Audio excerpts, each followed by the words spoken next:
Good morning and welcome to गना शॉट। गना शॉट में आप सबका स्वागत है। Today I have with me someone an outstanding Air Force officer, Air Marshal Diptendu Choudhury. And we're going to talk about air power as a component of India's national security. At the outset, this is the first time for a one-to-one between Air Marshal Choudhury and I on Gunner Shot. So first and foremost, Air Marshal Choudhury, thanks a lot for coming. Morning show and great and welcome to Gunner Shot. Thank you, sir. Privileged to be back with, I think, General Shankar on this. I think incredibly famous. He's famous all over now with Gunner Shot internationally, actually. Yeah. And look, for all those who are viewing, I'll take a couple of minutes to put things in perspective. For those of you who don't know Air Marshal Chaudhary, I must say he's one of the most outstanding pilots of the Indian Air Force, a fighter pilot who's flown MiGs, Su-30, everything, the works. He's been to RCDS, right? A very intellectual, capable person only can go to the Royal College of Defence Studies in London. And then, of course, he's headed the National Defence College. He's taught the complete next generation of armed forces leadership, including civil bureaucracy, and as also uh, people from friendly foreign countries who come to India, and that's a rare honor, and it's a rare honor for me to host such a person. That's one context. The second context is post Op Sindoor, there's a lot of talk about Air Force and things like that, and Pakistan has gone gaga over as if they have brought down the entire Indian Air Force by claiming 6-0. It's the other way around, the way I look at it, right? And of course, don't forget that there's a 9-0 and 11-0 behind that, right? All the terrorist camps, plus unknown number of communication and all those hubs. And that's the second context. The third context of this talk is that, Air Marshal Chaudhary had a terrific discussion on Klaus channel, and that went viral in Pakistan. And the reactions from Pakistan were quite vitriolic, if I say so. Oh, and I thought he needs to come back and, put out his viewpoint. And the fourth context, which I'm talking of, is this. The concept of air power world over is changing. Once upon a time, we all thought, when you spoke of air power, it is your ability, your fighter ability to go and hit enemy air bases, hit enemy places and cities and all that. Go back to the bombing campaigns of the Second World War. And that was when air power and air forces came into play, Second World War. But today it has changed. You go to space, you have loitering munitions, unmanned missions. You need to have long lift capability. You need to have transport capability, air-to-air refueling capability. You have hepters which have come in a big way ever since the Gulf War. Then these are all complemented by latest technologies, whether you call it AI, you call it networking, you call it everything. So your concepts of offensive air operations, your concepts of your defensive air operations, and many things have changed. Space has come in a big way. People are no more talking of air forces. People are talking of aerospace forces, right? And there are many views about it. And simultaneously, India is also changing, right? There are so many new things coming into the story. It is in this context that I said, look, I'd like to have a thinking flyer, right, to talk about air power and its role in India's national security. With this as a broad introduction, I'll yield the floor to Air Marshal Chaudhary. All yours, sir. Thank you, General Shankar. It's actually wonderful to be able to share some thoughts on air power, because truly, as we have seen, I mean, in the recent years itself, and as you very rightly brought out, air power has evolved. But in a way, if you really look at it, some of the theoretical construct of the use of the vertical dimension hasn't changed, sir. What is, if you really think about it, from right from Duhai's days, when he talked about command of air, essentially air power was a medium which enabled to use the aerial domain to take the fight deep into the enemy territory. And that was the sum total of how it all began. And that's how the bomber campaign sustained. And so, right through the Cold War, I mean, post World War II, the bombers became the strategic air force, to say that, to put it in perspective. And because they are the ones who are doing the heavy lifting, they were the ones who would go all deep into those days into Warsaw Pact territory, and prosecute war from a NATO's perspective and from the US perspective. But over the years, and we have seen in the play out of the role of the bomber in World War II, and I think finally Vietnam, they realized that the futility of bombing cities, the futility of the idea of changing the will of the nation by bombing its people. And historically, they found that the human beings were pretty resilient. At the end of the day, the will of the nation didn't always necessarily break. But what did affect was the war fighting capabilities of an adversary. And air power let you do that. Basically, go deep inside and strike, whereas the surface forces were constrained by what typically, I think, what the army loves to call terrain friction. And so that was the fundamental difference. So, but if you look at it from a perspective, if you look at a Ukraine war, Ukraine and Russia, the Russian use of air power, Israel's use of air power, the US use of air power, the use of air power in the recent conflicts by the nations in a range of conflict scenarios, that is ranging from conventional to the subconventional. What is the common factor? The common factor is using the medium of air to deliver hardware deep inside an adversary's territory. So that has remained. So what has essentially changed is the platform being used, and the means and the ways have expanded to deliver this force or strategic employment of force into an enemy territory. The targets remain the same. The methods and means have changed because of a variety of reasons. So essentially, if you really look at it, to my mind, this evolution of air power is a natural thing which is bound to happen, and it is not the end of it all. This is what I keep saying, that what we are seeing now with these drones and missiles coming in is again a transient phase of air power. It will evolve into something more. So it'll be simplistic to jump into it that okay, air power has evolved into this is what it is today. No, I'm sorry, air power is continuously under evolution, because your ways and means of prosecuting the aerial medium will expand over time.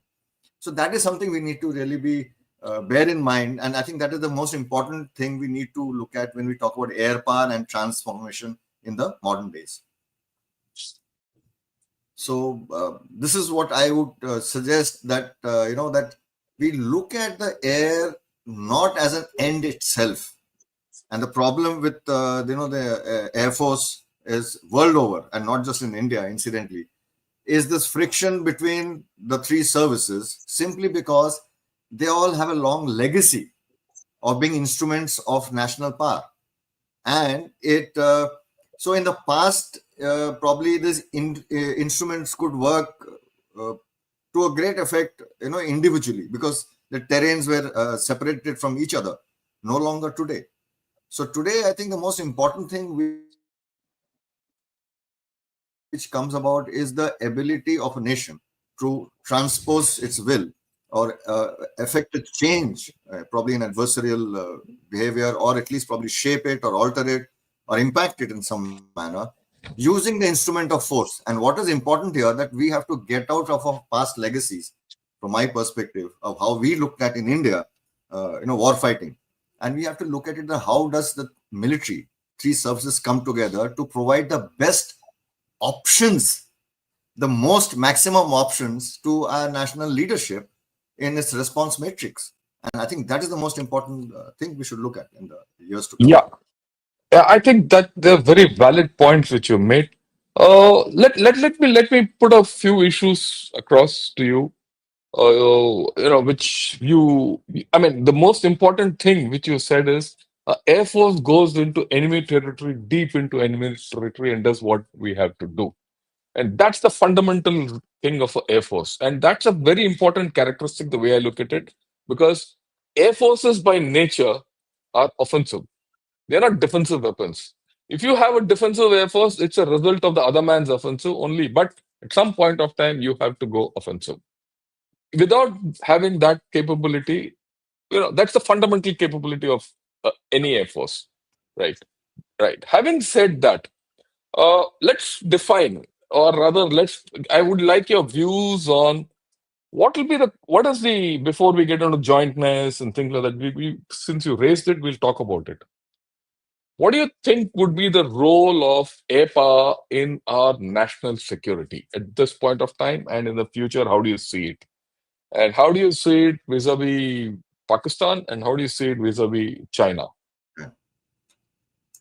I think that's probably the most pertinent question of our times, because we have seen the way our relationship with the two countries, that we have a distinct, clear, and live continental threat, which is like no other in the world, where you have two borders, live borders. You share borders with two adversaries, direct long borders, and with two hostile countries, and both have strong air forces. So it's an important aspect, because if you look at the Western employment of air power, in most of the places there's been barely any opposition, air opposition. So there's a fundamental difference in our context, because in India you have two adversaries with fairly strong air forces, and their air power is firmly included in their military strategy and the employment of force. So that's something we need to be cognizant of. But in India, I'm afraid, I've mentioned it in the passing in the last talk we had, where I said that, we've not really employed and understood and employed air power in its classical way. And what you said, General Shankar, I think you hit the nail on the head when you said, that air forces are fundamentally offensive. Very interesting aspect today. The word air defense. There are two aspects of, I think, air power which are critical when we talk about as an instrument of force. One is its offensive capability, and other is the air defense. So we tend to look at them as two separate entities, and the inability of an air force to balance both is what leads to probably what has happened in Ukraine. A small air force, not enough, capability, but had to fall back on its air defense system for its survival. Russia, with an enormous air force, enormous platforms, but never used its air force offensively in the manner the West uses it, because it is not there in the Russian doctrinal thinking, the employment of air power offensively in the manner. The Russian doctrine doesn't need large swaths of area to be dominated, or there needs to be control of air over the spaces, and which is what has hurt them now. So the point I'm trying to make is that air defense in our context, and we have seen it in Sindoor, is no longer defensive. The word is actually a bit of a misnomer today. If today I can use my surveillance systems, look well into the adversarial airspaces, deep inside its territory, at all altitudes, and I have surface-to-air guided weapon systems which can fire at long ranges, again well inside the enemy territory, and it covers a vast volume of airspace inside the enemy territory, my air defense is no longer defensive, where I'm waiting for him to come into my territory or my airspace. I am engaging and shooting him down over his airspace, which is exactly what was played out in Sindoor. And very interesting, sir, I must mention to you, I don't think most people are aware, in our new doctrine, we have a chapter called Air Strategy. And in that air strategy, for the first time, a section has been included on no war, no peace employment of air strategy. What should be IF's air strategy? No war, no peace. In that, there are two strong pillars which stand out. One is the employment of offensive air power for punitive targeting, that has played through, and use of offensive air defense, again, to push back the adversarial air force and dominate his airspaces so that it enables you to carry out your offensive missions. So essentially, it's a very synchronized aspect. So these two, you cannot separate the two. So when people talk very loosely about air denial as the future, I'm sorry, air denial is a strategy of the weak, of a nation which does not have a strong air force, which does not have an offensive capability, which falls back on denying its airspace to the adversary to prevent getting hit as much as possible. But that hasn't stopped the Russians from actually hammering away at the Ukrainians strategically. Look at the energy systems, its weapon systems, its industry, its communication systems. In the media which you get, you don't get feedback on the extent of damage done on those things. You only get, people killed because it's very, biased and one-sided media. So the point I'm trying to make is that today, future contours of air power, one aspect will remain common, is the fact that offensive capabilities, if you look at it, air defense efficacy in Sindoor prevented enemy offensives to come in. We managed to stall them and stop them and shoot them down. But what brought them to the table was our offensive capability.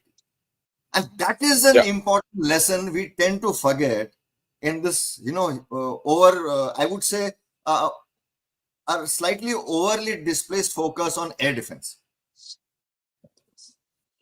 Yeah, I think that's a very important point you made.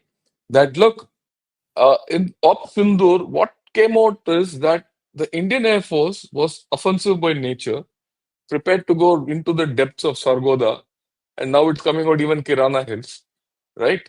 And whereas the Pakistani Air Force was completely defensive, it was pushed back to being into defense. In fact, I don't think it ever ventured to come this side. Whatever it tried was probably a bit of a show, and that also flopped.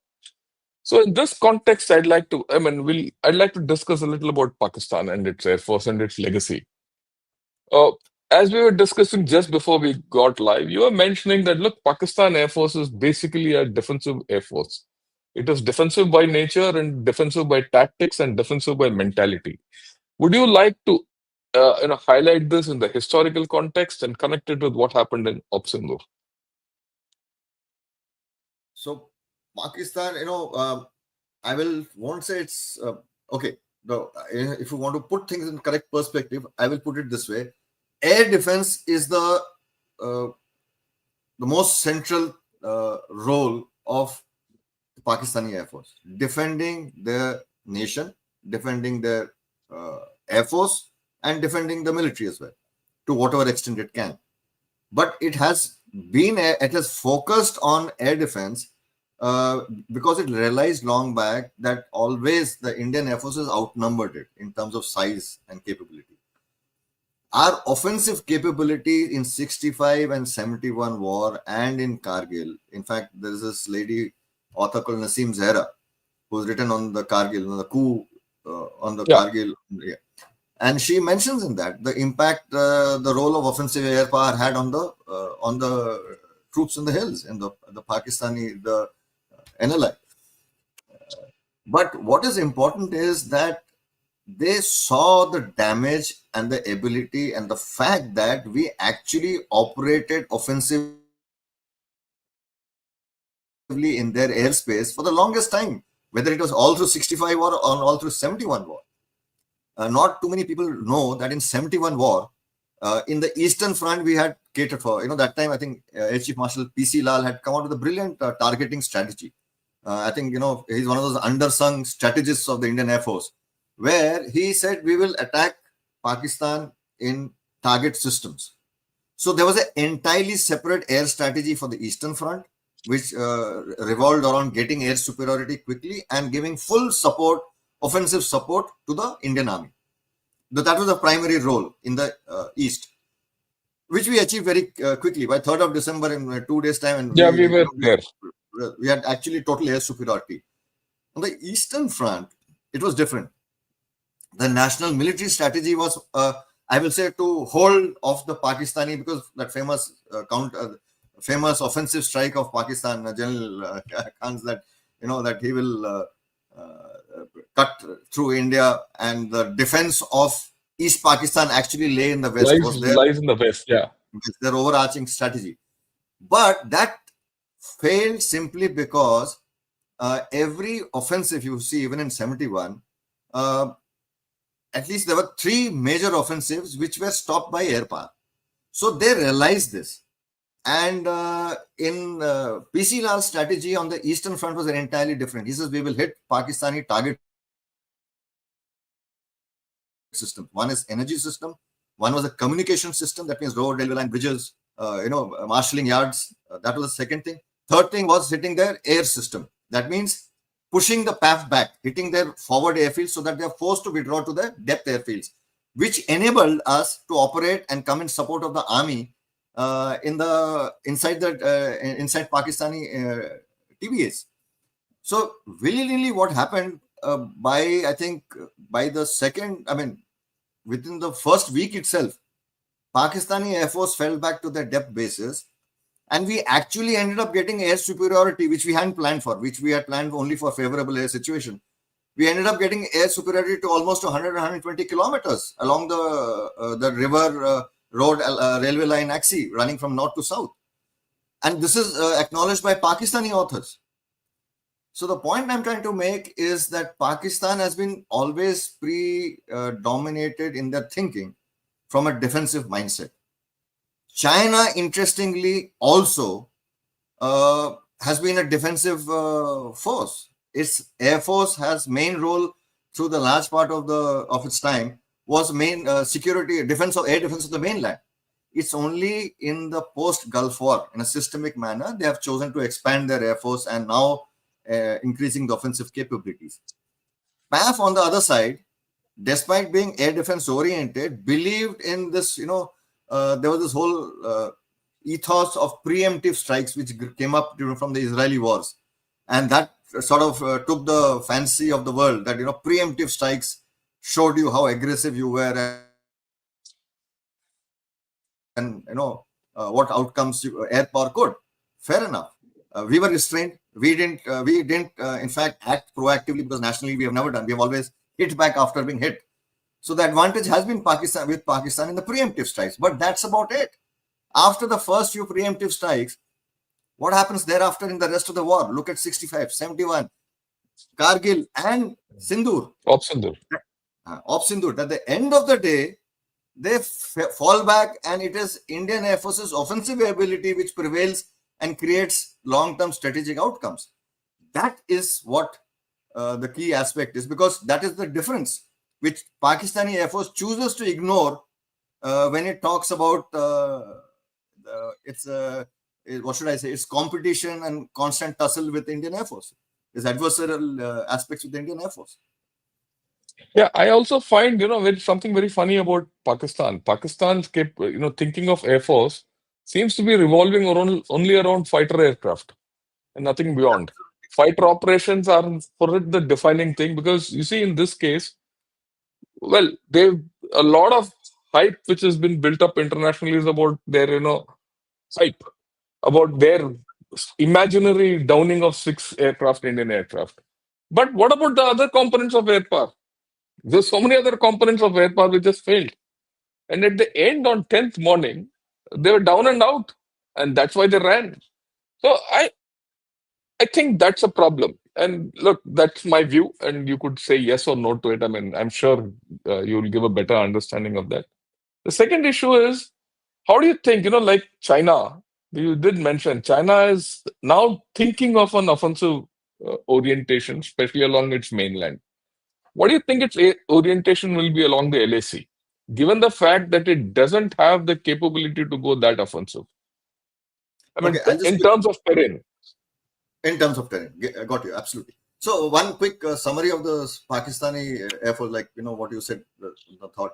Yes, you're absolutely right. It has elevated its stature in the world on the basis of its air combat kill record through history. They take a lot of pride, which is, I grant that Air Force, it's a professional Air Force. They've gone and flown with a lot of air forces in the Gulf, and they've fought against the Israelis, they fought against the Russians, and they have a fairly vast combat experience. So there is no denying that. But role of an air force to a nation is not just about shooting down the adversary. It's about using the aerial domain to assist the larger military instrument to achieve national goals. It is not just about pushing or fighting and holding off the adversarial air force. It's about contributing to the war effort in a much larger way, which I don't see Pakistan having done in the manner the image it has created of itself. So if you look at strategic outcomes of wars and the role of PAF, you will find at the end of the day, PAF's had role other than its air combat role, which is what it likes to talk a lot about. Its offensive role, what has it done? What harm has it created to the adversary? What destruction and damage has it caused? That is something which they don't talk much about. So we will, because for obvious reasons, I don't think there is much in the history they can talk about, frankly. Other thing is, when we get down to China, Chinese Air Force from legacy was a huge Air Force, one of the largest Air Forces in the world. Very interestingly, from Mao's days onwards, to a certain point, they considered their numbers as a deterrent capability in itself. So, which if you really see, in a way, held true in 62, because the US advised us that the Chinese Air Force, and they had fought with the Chinese in Korea, and they had a fair amount of experience with the fighting the Chinese and the Russians who were helping them. But that's when they realized that this large force had actually not really served its nation other than in its numbers. So from after Korea, the only time the PLAF, the PLA Air Force, went into some operations was very limited in Vietnam, but that also an air defense role. It has never carried out offensive air support for its army. It has never carried out offensive roles. That is the Chinese Air Force historically. And most of its roles, even in that post breakup with when it became the US forces were fighting the Chinese in the South China Sea. So it was essentially all air-to-air fighting. But in Gulf War was the real eye-opener for the Chinese. And I mentioned this. There's this book called Unrestricted Warfare written by the two PLAF colonels. Yeah. Interestingly, PLAF colonels. So, but they make a mention that they watched the Gulf War very closely. They saw the effects of use of air power, its capabilities, and the use of space and the vertical domain. So these are the two lessons they took away. And if you look at it, I have gone through their entire list of white papers and I've studied it at length because of part of my research. If you see all their white papers, in every white paper, whatever is written as was the goal or the achievement objectives of that white paper for that period of time for the PLAF has been systematically met. Very beautifully planned strategically on the build-up of air forces. So now what do you see? From a large number and huge air force of legacy systems, today, more than probably 50% of their aircraft, more than 50% definitely are fourth generation plus. A fairly large chunk, 30%. I mean, that's just rough ballpark figures off the back of my head. The actual figures would be probably more specific. About 30 to 40% are 4.5, 5th generation platform. They are building offensive capabilities. Now, why is that? Because they realized defending of the mainland was not good enough. As their maritime capabilities increased, they wanted to push the US out of the first island chain, definitely in the South and East China Sea and including Taiwan. And the ultimate goal is to push them outside the second island chain as well. Because till now the US carrier fleet has been dominating in the region for a very good reason. Enormous maritime power and enormous amount of air power on the two carrier groups, which threatened the Chinese mainland. So strategically, if you look at, they went into what the Americans, it's an American term, that anti-area access denial. But their whole aim was to deny the adversary access to their mainland. Yeah. What did they do? They used the Navy, pushed them out. They in South China Sea, they built some 8-9 islands, out of which 3, Fury Cross, Mischief, and I think Gavin Kuaton or Gavin Creek, I forget, have full-fledged airfields. Between each airfield can take in about 100 platforms. They got sensors there. They got SAGD SAM systems, and they are well out into the sea. So what have they done? They have used air power now to push their weapons there, push the envelope out further for the Americans. So what did they do? They dominated the maritime space. Now they use the PLF to dominate the airspace above them. You look at how they're using the PLF over Taiwan. Initially, in I think 2007 or something, 14, if I forget the date exactly, when they tried to enforce the ADIs, they declared the ADIs in the East China Sea. But they couldn't enforce it because they didn't have the capability. Today, they are flying over 50 plus aircraft missions, composite missions, offensive missions, with strike aircraft, air defense, EW escorts, air defense escorts, jammers, early warning aircraft in large packages over Taiwan regularly. They violate the median line between Taiwan and China with impunity. So they have actually erased the salience of the median line Median between line. them. So point which I'm trying to make, that PLAF is now increasingly using its air force offensively and building offensive capabilities. But its primary focus of its offensive capabilities is still against Taiwan and the US and the threat in the South and East China Seas.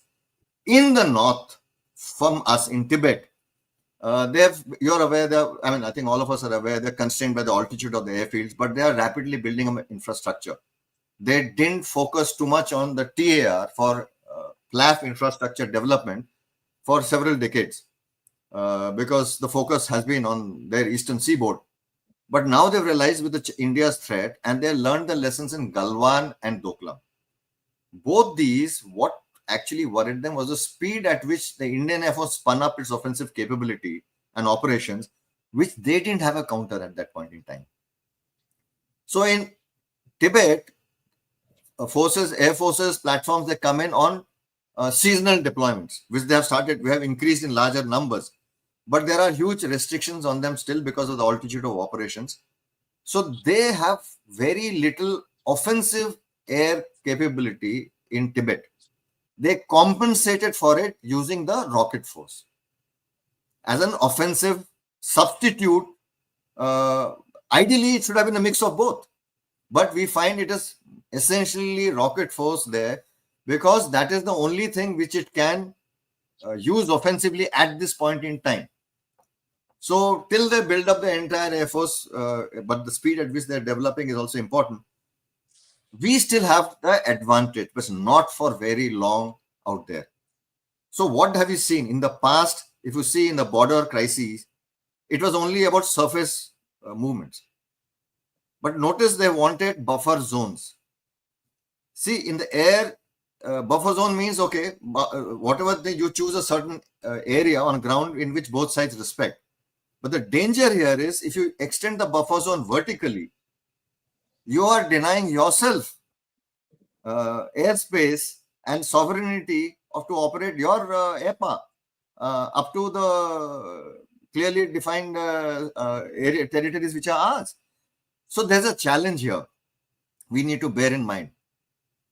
Till now, the PAF has not been PLAF has not been very active on the borders. But post Doklam and all that, we saw they started whenever they deployed there, they would carry out some missions along the border.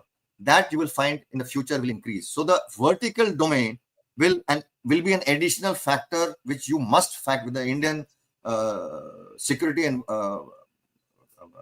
environment, and the security thinkers must include in the narrative that tomorrow there will be air power pushes against our sovereignty as well. It will not remain only on the surface. So we have to look at it entirely in a holistic manner. So that is the important thing. As I see it, most certainly China will have 6th generation fighters in Tibet. They already have deployed 5th generation fighters. They will have 6th generation fighters operating in Tibet before we even get our 5th generation. Pakistan will also have a 5th generation platform. That is the concern. That is what we need to bear in mind, that technologically we are being disadvantaged and our capability and more importantly, the capacity is shrinking. Yeah, that's an important point you made. Our capacity is shrinking. And this is not only what you're saying, it's not a state secret, it's an internationally well-known thing. Or do you think we'll be able to make up given the problems we are having and our roadmaps and funding and technology and all that? How do you think we should navigate our future? Because that's one part of the story. The second part of the story is, look, we can talk of fourth, fifth, sixth generation aircraft. At the end of the day, what matters ultimately is how useful are these? Because the difference between fourth, fifth, and sixth generation, they're marginal in nature in terms of many things, right? And these are untried, untested systems, never tested in battle. So, how your views on both these, our own programs and these generations? Because, to be very honest, I'm a little skeptical about them because they've not been tested. You make a very interesting point on this, but first let's cover our numbers issue. Simply put, I think that is something which had been staring us in the face for 2 decades, and we let it slip. You can keep going back into the past and to who was responsible. But the fact is, we are where we are, and the irony is, we had seen it coming, and we let it happen. So let's put that aside. Today, our indigenous capability to produce fighters of consequence which will be future relevant, we are still some distance away from the technological wherewithal and capability. Engines, for example, remain our the biggest Achilles heel. Absolutely. So you can't just produce a platform unless and until you have certain core technologies available to you. That is in the making now. But by the time we build up and develop our own future relevant fight, which we have pitched a lot our weight on the AMCA program, what we need to bear in mind, and this drive towards Atmanirbharta and self-reliance, you have to remember one aspect, and that is something you need to consider very carefully, that the Atmanirbharta in certain high-tech areas is a long-term strategy, where you have to build up the research base, build up the developmental process, get into, strategic partnerships for niche technologies, build your own, and reach a capability where you can produce state-of-the-art platforms. That is minimum a decade plus away. So what do you do in this period? Can the Indian industry cope and deliver and fill your gaps? I'm sorry, no. And that's, it doesn't need rocket science maths to figure that out. If you see, we're just retiring the last lot of MiG-21s. We'll be down to the lowest ever figure we have ever been in numbers. We have never hit these numbers before. So, where today it's not a big bazaar you can go and buy with a cart and say, give me 2 dozen of these latest fighters. They wherever you get the platforms for, there's a production line. There's a demand on that production line, especially if it's a foreign aircraft. The point is, how do you fill this 4+ generation gap? Because another large lot of a fighter fleet will, in the coming decade, by about 2030 or so, will come up for retirement. Yeah. MiG-29s, the Jaguars, these are the fleets which we will have to start replacing. How do you do that? Can your production take care of it? HAL promised 8 aircraft. Forget about the quality of the platform. It is still not delivered the required specific standards which we have asked for the Tejas 2. That with the advanced engine. So that's even some. So the point is, what we really want is still not there with the Air Force, and it will not come at the rate which you need. 8 aircraft. It's a 16 aircraft makes a squadron. China produces 100 aircraft in a year. So unless and until we build up our production scale to a capacity of at least 2 squadrons in a year, we are a long way off. So that capacity building will take time, Yeah. 3, 4, 5, 6 years. So the sense it would be that you have no choice and come to terms with the fact that you have to buy. How much ever we hate the whole idea, you have no choice but to do a certain amount of buying to balance it. Again, we have fallen to the trap, but we have no choice. Yeah. I think so. That's a fairly given that look, you need a certain amount, you can max produce so much. The balance you have to buy is a given. But in the interim, is there a case for us to up our number of missiles and the missile systems which we have? Because the way what Op Sindur has taught us is that look, you might not have aircraft going across, but your missiles will go through. So, is there an interim way of handling this? Because that is one technology which you own, you have. You know, okay, I'll just finish with what another part of the previous question which you asked, that your little skepticism about new age technology platforms because of their being untested.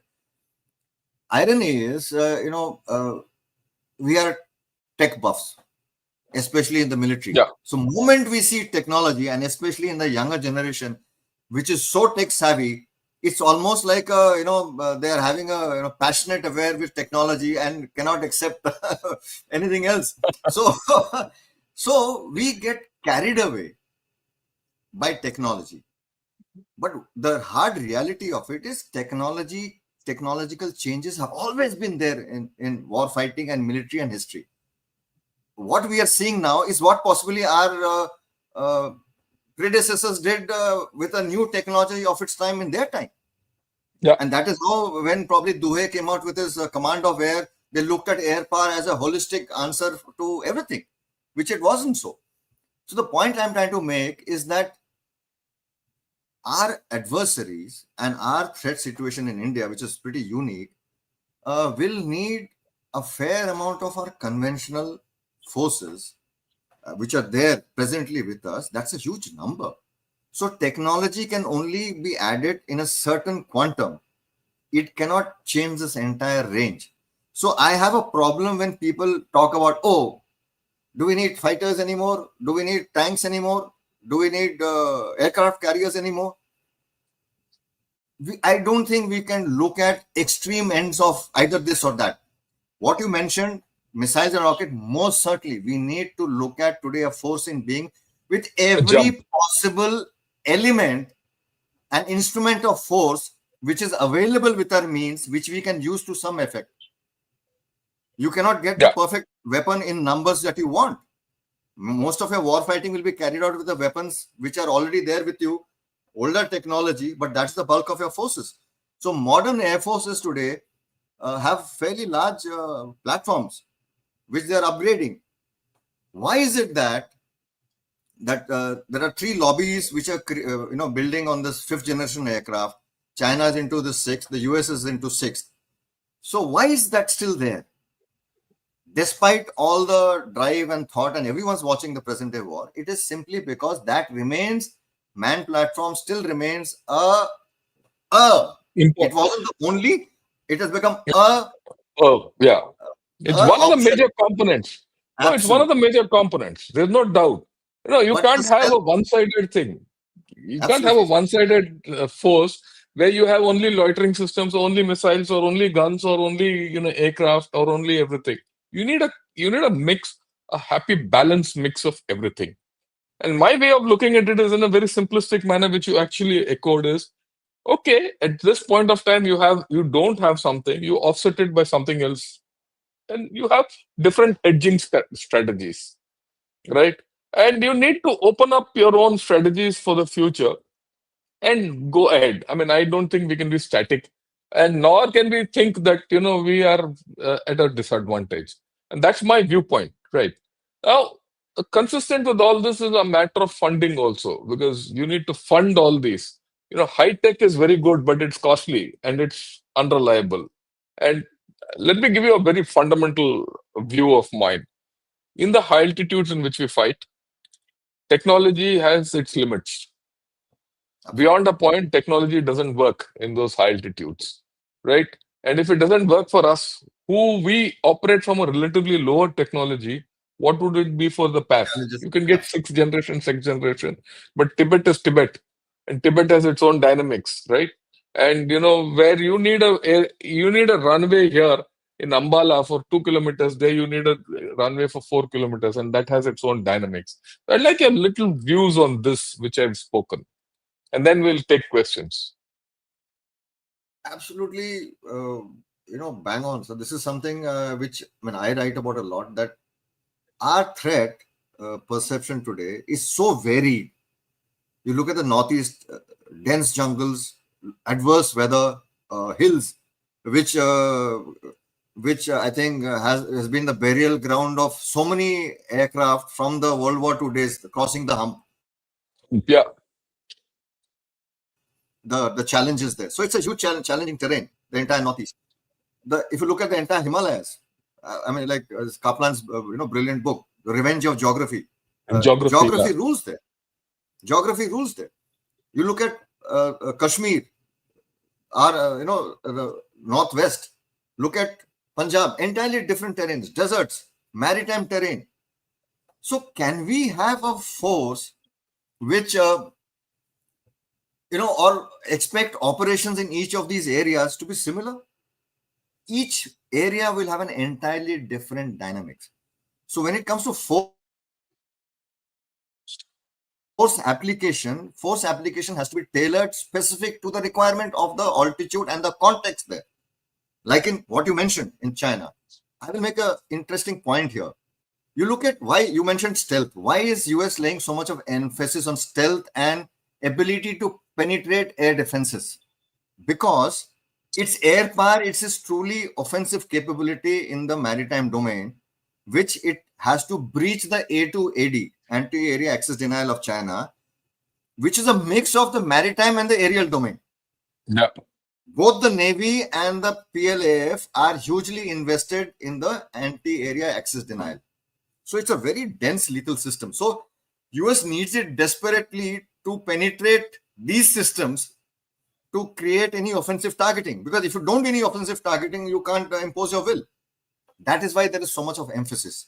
In our case, in Tibet, the entire maritime version, the maritime element of defenses are not there.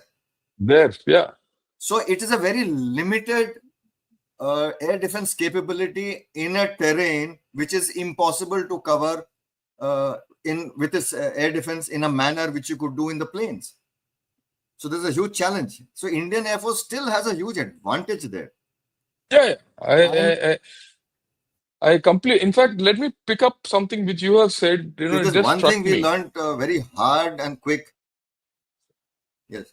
So post Kargil, we learned the importance of reviving our because we realized with the northern adversary, high altitude operations that's what it's all about. So Yeah, a lot of our focus in our training, tactics, concepts of operations are to cater for it. And this is where I keep, when we discuss with the army counterparts, I said, this is where you need the Air Force the most. Not only to keep his air power at bay, which it is very more reasonably done, the interdiction battle at the depths in Tibet, hitting his communications, logistics, movements, armor, C2 nodes is the most important thing, because that is what will drain him out or put pressure on his front line, on his tactical battle spaces, and give the Indian Army the much needed space it needs to operate. yeah. I think that's very important. In fact, one point which came to my mind as you were speaking, especially in the Northeast, the jungles, terrain, and all that. What many people don't realize, and I'd like your view on this. You see, the Himalayas and the Northeast are a funny combination. North of the watershed in Tibet, it's all bare open land, where your orientation as a pilot would be far better than, you know, when you get out of our jungles. And for the Chinese guy who has to come from the other side and into our areas, The moment he crosses the front line, it's all jungles, thick jungles. And he has to operate in a jungle terrain. I, I mean, I wonder how many of us realize that this terrain differential is huge. It's a huge disadvantage for the Chinese. Your view on that, because I picked it up exactly from what you've spoken. And I think everyone should understand this. You know, interestingly, I've been writing about this, and I have said that, high altitude training is what the PLA is doing, a lot of it, and like you said, its ability to maneuver and operate conceptually as a military in its force application. Those dynamics will end the moment they hit the jungles. So the story is entirely different. And here I think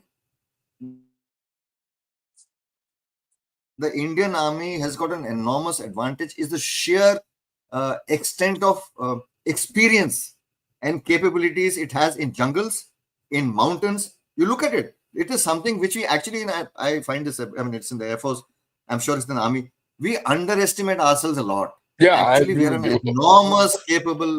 enormously capable, trained, experienced military. We sell ourselves short by making, or talking about the West all the time. The fact is, we have prevailed in every war till now, except 62. And that was an entirely different set of, Different story. and which I think if we had air power, offensive air power in, the story ending would have been different. Certainly. It wouldn't have been what it ended at. But what you say is very important, that the dynamics of the battle spaces there are, I would say, today, if we can really put our heads together from a larger joint perspective, there is so much. It's an entirely different kettle of fish. It is not as bad as people in the media makes it out to No, be. no. Let's put it this way. I mean, I have a different view altogether. I don't think the Chinese have that capability. It's a matter of people. It's a matter of, again, it's just not a matter of the Air Force. It's a matter of the Air Force with the Army. Both complement each other. That this complementarity which we have is too lethal for PLA. I am very clear of that. I have no doubts about it. But I thought I'll put it across the air aspect of it. And it's for all of you who are seeing this, please understand what the Air Marshal said. The capability of the army is phenomenal, and it just force multiplies what the Air Force is going to do, and vis-a-vis, and vice versa, right? It's not easy. And I'll give you my own personal view. I'm not a flyer, nothing, but there are places in the Northeast where we have to air deploy guns. The valleys are so narrow in that the aircraft or helicopters can't go and even turn around. There's no space. And if a helicopter with an underslung gun can't go into that valley, deploy and turn around, just think. Do you think a fighter which is flying at 1 Mach can do any maneuver there? Can he do any targeting there? He will just fly over you without even understanding where you are. And I am sure, this is my sense. I'd like this flyer to tell me this. Yeah, all yours. On this one issue, which is on ground problem. You are aware, sir, being in certain institutions where we've worked on these kind of things precisely for a long time. I'll just leave it at this to say that if anything, I think the Indian Air Force uses geography phenomenally to its advantage in that terrain. Yeah. And that is something, our skills and expertise in operating in high altitudes, in valleys, in the kind of actually air to ground targeting, the amount we do, it's way different from the PLF. So experience wise, I think we are enormous. We are an entirely different Air Force in terms of capability, and we have seen what our offensive capabilities can do. So in a terrain which I think where the traction is so much, the movement of forces are limited. It's a beautiful target rich environment for hitting, what they call as interdiction heaven. I'll put it this way. So that is something Indian Air Force is very acutely aware. I think in a lot of our commands, the joint thinking, the targeting lists, and all that take all these factors into consideration. So I Yeah. think we are in a different space from what we were in the past.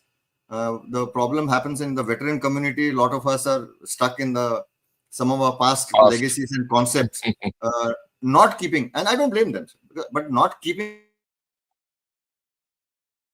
up with what are the latest, what happens in the latest way of doing things.